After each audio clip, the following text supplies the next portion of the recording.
I'm Heinbach and it's good to have you back. I've got something very special here. I got as a gift when I played in Istanbul. This wooden box. Oh, coming apart. Oh, okay, I'll have to look at that in a second. This is the Bojida Electronic Alaturka rhythm box, and it's the very first analog drum machine made in Turkey in the 1970s. I haven't turned this on yet, but according to Semi, who kindly gifted this to me, this is working.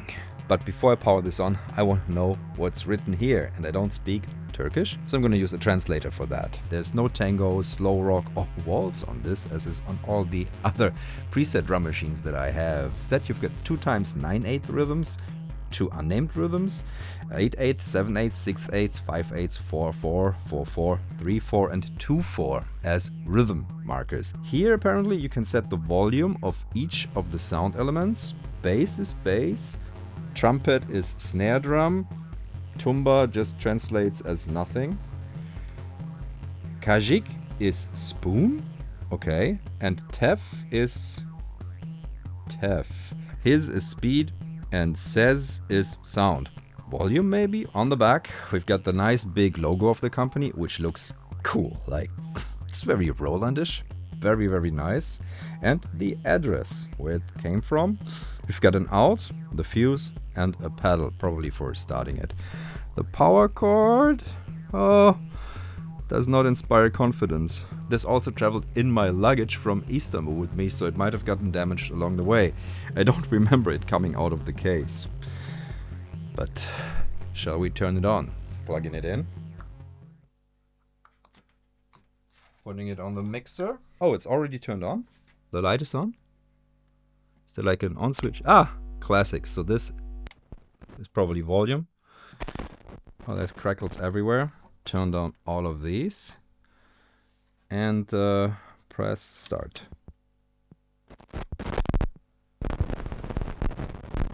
Oh. Okay, we got a bass drum. Tumba 1.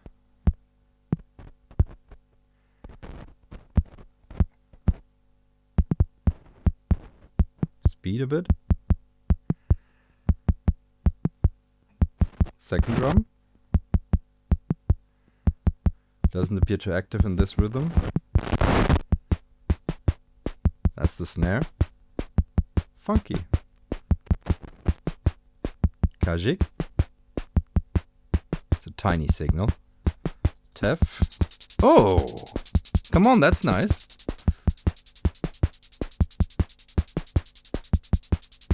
As usual, you'll find a sample pack of single hits and loops from this machine on my Patreon, and I'm gonna clean them up a bit.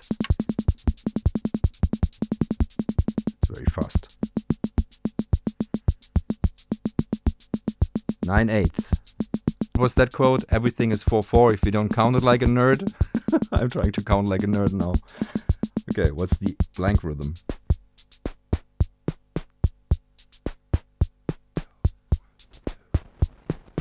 That's interesting. Ooh. Almost like a disco rhythm here. I really like this rhythm. Let's EQ that a bit.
I have no idea what kind of fusion music I made there. It sounded a bit like a 1970s Italian band with some Western, but yeah, that was fun to make. So immediately the rhythms in this trigger something in me because they're unusual. They're not your normal fare that you get with these preset drum machines.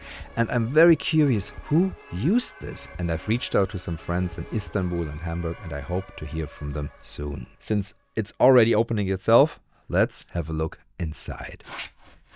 Oha.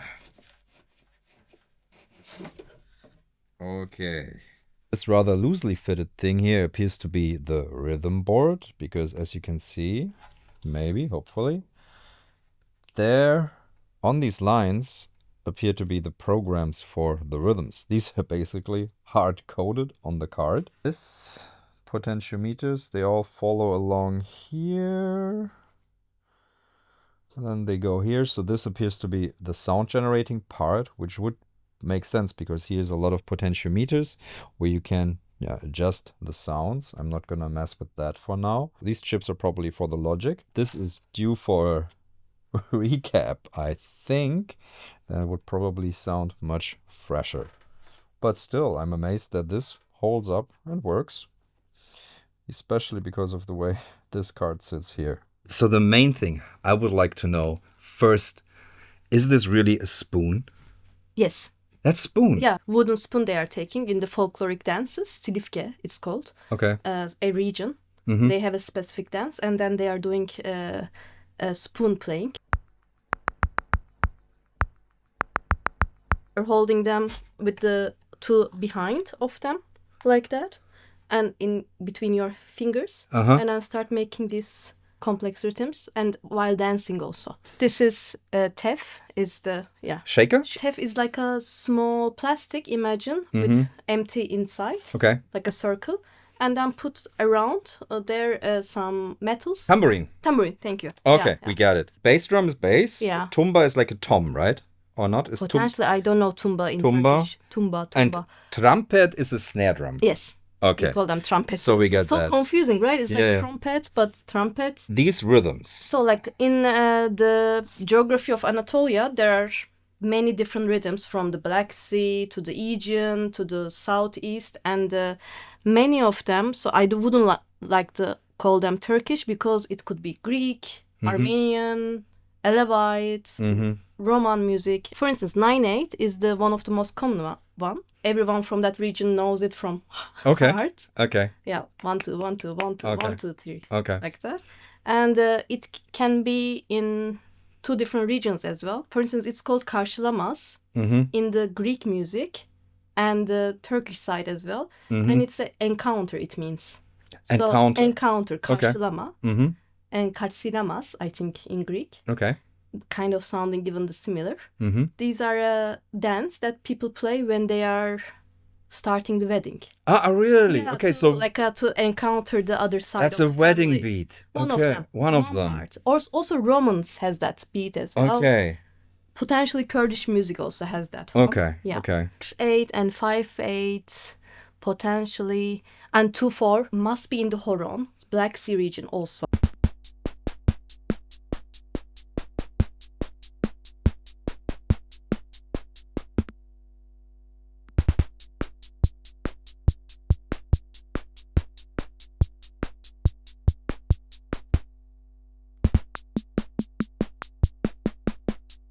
So many regions has many different similar rhythms. So very different varieties other than 4/4. Okay.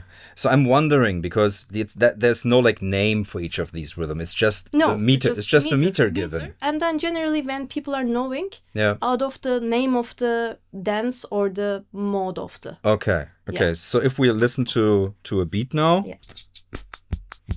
Cute. Yeah. You have to pick one groove to start the track with. 9/8. 9/8? Yes. Okay.